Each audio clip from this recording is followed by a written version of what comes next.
నమస్తే అండి. మళ్ళీ వచ్చేసాను. ఒక చిన్ని ఆలోచనతో మీ శైలజని. ఎలా ఉన్నారు? అందరూ బాగున్నారు అనుకుంటూ, అందరూ బాగుండాలని కోరుకుంటూ మొదలు పెట్టేస్తున్నాను. ఈరోజు నేను ఒక కథ చెప్దాం అనుకుంటున్నాను. కథలు చెప్పి చాలా రోజులు అయిపోయిందండి. అందుకని కథలు మొదలెడతామని ఊరికి ఒకటి. ఇది కథ మీరందరూ విని ఉంటారు, చూసుంటారు, చదువుంటారు, మర్చిపోయి కూడా ఉంటారు. కొందరికి బాగా గుర్తు కూడా ఉండుంటుంది. మాకు తెలుసులే అంటారేమో. గుర్తున్న వాళ్ళకి, గుర్తులేని వాళ్ళకి వినండి. ఓకే, ఇది ఏమిటంటే స్టోరీ విచ్ హ్యాస్ ఒక మైథలాజికల్ ట్విస్ట్ ఉంది. ఇంకొక సెన్స్లో it got lesson or moral ఒకటి ఉందన్నమాట. ఇది ఏమిటి అంటే అనగనగా అనగనగనగా అనగనగా ఒక జంతు ప్రపంచం. దాంట్లో ఒక ఏమంటారు ఆ జంతు లోకానికి, ఆ ప్రపంచానికి ఒక రాజు, గజరాజు, ఒక ఏనుగు ఒక అడవికి రాజు అన్నమాట. ఆ గజరాజు ఎంత గొప్ప రాజు అంటే ఎటువంటి సమస్య వచ్చినా ఇలా చిటికేసినంత ఈజ్తో ఆ సమస్యని సాల్వ్ చేసేస్తారనమాట. సాల్వ్ చేస్తాము అంటే మామూలుగా కాదండోయ్. అది ఇక మళ్ళీ ఎప్పుడు అది రిపీట్ అవ్వకుండా ఉండేటట్టు సొల్యూషన్స్ ఇచ్చి ఆ ప్రాబ్లానికి ఒక క్లోజర్ ఇచ్చే రాజు అనమాట. ఇలాగా చాలా రోజుకి బోల్డ్ అన్ని సమస్యల్ని తీర్చే రాజు అనమాట. ఈ రాజుకి ఇక మరి ఎవరు పోటీ లేరు, అంత గొప్ప రాజు. అండ్ ఆయనంత ఏమంటారు మంచి అతను ఆర్ వర్కాలిక్ అంటామే ఇప్పుడు, అలాంటి రాజు అనమాట. చాలా రోజులు ఇలా ఆయన ఉండే రాజ్యంలోని సమస్యలు, పక్క రాజ్యాలు, ఇరుగు పొరుగు రాజ్యాల్లో సమస్యలన్నీ తీర్చుకుంటూ వాటిని సాల్వ్ చేస్తూ అలసిపోయారు. ఒకసారి అలసిపోయి ఒకరోజు అనుకున్నారు, ఇక చాలు, I think I need a break, I need to chill అనుకొని ఫ్యామిలీతో, ఆయనకి బోల్డ్ అంతమంది భార్యలు కూడా ఉన్నారు, వైఫ్స్తో ఆయన షికార్కి వెళ్ళారు. షికార్కి వెళ్ళి వెళ్తుండగా ఆయన ఒక చోట పారే నీరుని, ఒక నదిలో నీళ్లు పారుతూ ఉన్నాయి. అది చూసి ఆయనకి చాలా సరదా వేసి భార్యలతో చెప్పారు, మీరు ఇక్కడ ఉండండి, విశ్రాంతి తీసుకోండి, రెస్ట్ తీసుకోండి, నేను కొంచెంసేపు వెళ్ళి నదిలో స్నానం చేసేసి వస్తాను అని. రాజాజ్ఞ తప్పదు, సరే అని రాణిలందరూ అక్కడ ఆగిపోయారు. రాజు ఒంటరిగా ఆ నదిలోకి దిగారు. దిగుతుండగా అక్కడ ఒక చిట్టి క్రొకడైల్ బేబీ ఉండింది.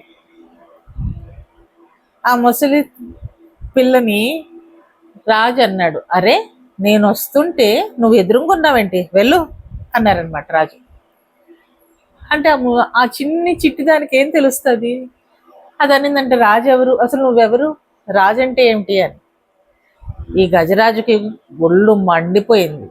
చాలా కోపం వచ్చేసి తొండంతో ఒక్కసారి ఇట్లా అన్నారనమాట. ఆ చిన్ని క్రోకడైలు ఎగిరి పడింది ఎక్కడికో. పడి ఏడ్చుకుంటూ ఉంటే వాళ్ళ తల్లి వెళ్ళి ఎత్తుక్కుంటూ ఉండిందంట. చూసి ఏడ్చే బిడ్డను చూసి ఏమైంది అంటే, ఇలా ఇలా జరిగింది అని చెప్పిందంట. అయితే ఆ ముసలి నీళ్ళలోకి వచ్చిందంట. వచ్చి గజరాజుని చెప్పిందంట, అంత చిన్న నమస్తే మా రాజా అన్ని పలకరించి అంత వినయంగా అన్నీ చేసి ఒక మాట అడిగిందంట, నా బిడ్డను మీరు అలా తొండంతో కొట్టేశారు, చిన్న ప్రాణి కదా, ఏదైనా అయ్యి ఉంటే ఎలాగా అంటే రాజు అన్నాడంట, నాకు అడ్డుగా ఉంది. నేను ఇంత పెద్ద సామ్రాజ్యానికి రాజుని, నాకు అడ్డుగా ఉంది, ముందు అడ్డు రాకూడదు. పైపెచ్చు నేను ఎవరిని అని అడిగింది. మరి నాకు కోపం వచ్చింది, అందుకని చేశాను. చచ్చిపోలేదు కదా అన్నారంట రాజు. రాజు రాజుకి రాజు అనుకుంటే ఎవరైనా అడ్డు మాట్లాడగలరా? ఏదైనా కరెక్టే. సో అలాగే అంటే సరే అని కామ్గా ఉండిందంట క్రోకడైల్ ముసలి. రాజు పాటికి రాజు చక్కగా ఎంజాయ్ చేస్తూ ఉన్నారంట ఆయన స్నానాన్ని. జలకాలు ఆటలాడుకుంటూ చక్కగా ఉన్నారట. ఉంటే ముసలికి ఒళ్ళు మండిపోయిందంట. ఎందుకంటే చిన్న బిడ్డని తండంతో కొట్టి గాయపరిచింది కదా, దెబ్బలు తగిలిపోయినాయి కదా, పైగా ఏడుస్తూ ఉండింది బిడ్డ. అందుకని ఇలా కాదు, ఈ రాజుకి బుద్ధి చెప్పాల్సిందే అని వెళ్ళి ముందు కాల్ని కసక్కని పట్టిందట. పట్టినగానే ఏనుగు ఏం చేసింది, ఒక్కసారి కాల్ని ఇలా అని ఇదిలిందంట. అలా ఇదిలంగానే మళ్ళీ ముసలి వెళ్ళి పడిందంట బయట. సరే, ముసలి కొంచెంసేపు బుర్రగా అదిరిపోయింది, దిమ్మ తిరిగిపోయి కొంచెంసేపు అలా కామ్గా ఉండి ఆలోచించిందంట. ముందు వైపు పట్టుకుంటే చాలా ఫోర్స్తో కొట్టేశాడు గజరాజు, వెనక వైపు అంత ఈజీతో రాలేదేమో అనుకొని వెళ్ళి వెనక కాలు పట్టుకుందట.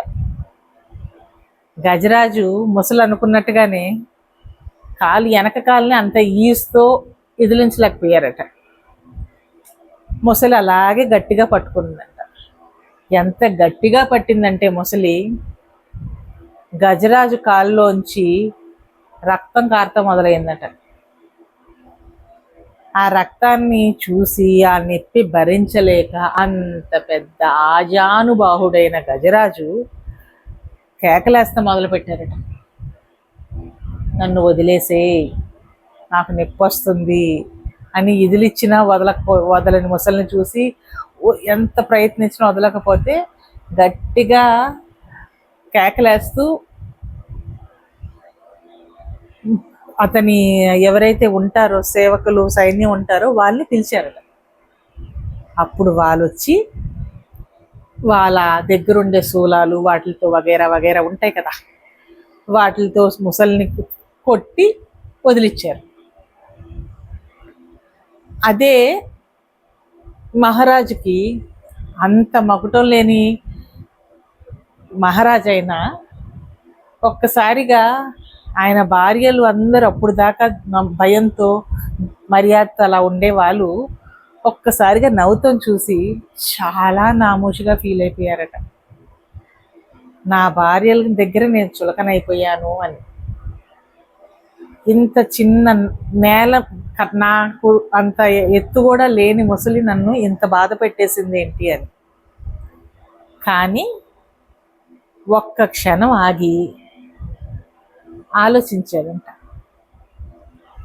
ఏమిటి అంటే, ఓహో, నేల మీద అయితే నన్ను ఈ ముసలి అంత కష్టపెట్టేదా కాదు కదా, నేను తన స్థలానికి వచ్చాను, నీళ్ళలోకి వచ్చాను, అందుకనే తనకు అంత బలం వచ్చింది.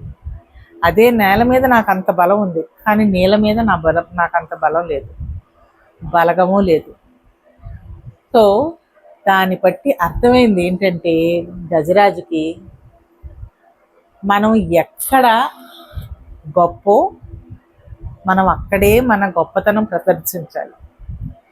మనకి బలం లేని చోట ఎక్కడైతే మనం వీక్ అవుతామో అక్కడ మనం బలం చూపించకూడదు, మనం తగ్గి ఉండాలి. సో ఎక్కడ తగ్గాలో ఎక్కడ నెగ్గాలో అంటారు చూడండి, ఇదన్నమాట. సో ఇది తెలిసింది. ఇది మామూలుగా మోరల్ స్టోరీ లాగా చెప్పేది. మైథలాజికల్గా అంటే ఎప్పుడైతే ముసలి వెనక కాలు పట్టి గట్టిగా కొరికేస్తూ ఉండిందో, రక్తం పారుతుందో, అప్పుడు గజేంద్రుడు విష్ణుమూర్తిని ప్రార్థించాడట. విష్ణుమూర్తిని ప్రార్థించి కాపాడు కాపాడు అని ప్రార్థిస్తే అప్పుడు విష్ణుమూర్తి ఆ, వ- ఏంటి గరుడ్మంతుడి మీద వచ్చి కాపాడాడు అని చెబుతారు. ఇది తప్పు అయి ఉండొచ్చు, బట్ నాకు తెలిసింది ఇది. So the moral of the story ఏదైనా కానీ, వన్ ఇస్ ఎక్కడ ఎక్కాలో ఎక్కడ తగ్గాలో తెలుసుకోవడం. ఇంకోటి దేవుడి మీద భక్తి అనేది ఒకటి వస్తుంది. ఇంకొకటి ఏంటంటే మనం చూసిన బొమ్మలో కొందరు ఈ బొమ్మ ఈ స్టోరీ గురించి బొమ్మ ఒకటి ఉంటుంది. అది ఏమిటి అంటే ఒక ఏనుగు తొండం ఎత్తి బాధతో అరుస్తున్నట్టుగా ఉంటుంది. కొంచెం కిందకి చూసామంటే ఎర్రటి నీళ్ళు పారుతున్నట్టుగా ఒక బొమ్మలో ఉంటుంది, ఆ పిక్చర్లో ఉంటుంది. ఇంకా కొంచెం వెనక్కి చూస్తే ముసలి ఏనుగు కాలు గట్టిగా పట్టేసుకొని ఉంటుంది. అక్కడ ఆ కొరికిన దీని నుంచి బ్లడ్ కారుతూ ఉంటుంది అనమాట. So when we see this picture we will get angry on the crocodile. అలా పట్టేసింది ఏంటి ఏనుగుని పాపం అని. దీంట్లో ఇప్పుడు అర్థమైందా ఒక్కొక్కరు చూసే తీరు ఎలా ఉంటుందో అని. నిజాలు తెలియక మనం ఈజీగా జడ్జ్ చేసేస్తామండి. ఒక్క క్షణం మనం కొంచెంసేపు ఆలోచించి మనం కొంచెం దీన్ని వాడామనుకోండి, మనకి తెలిసిపోతుంది. దానికి మనకి జడ్జ్మెంట్లు అవసరం లేదు, ప్రూఫ్లు అక్కర్లేదు, వేరే వాళ్ళ కన్ఫర్మేషన్స్ మనకు అక్కర్లేదు. So it is just that మీరు చూడాలనుకున్నది కరెక్ట్గా చూస్తారా తప్పుగా చూస్తారా అన్నది మీ దృష్టి బట్టి ఉంటుంది, మన దృష్టి బట్టి ఉంటుంది. ఈ కథ నాకు చాలా నచ్చింది. ఇది నాకు నా ఫ్రెండ్ చెప్పింది. ఇది ఎప్పుడో చెప్పాల్సింది, కానీ ఇప్పుడు కుదిరింది. ఇదే ఇంకో సినిమాలో కూడా విన్నాను. So I thought I should talk about this. నచ్చింది అనుకుంటున్నాను, అర్థమైంది అనుకుంటున్నాను, వాడుకలో పెడితే బాగుంటుందేమో అని కూడా అనుకుంటున్నాను. ఉంటానే.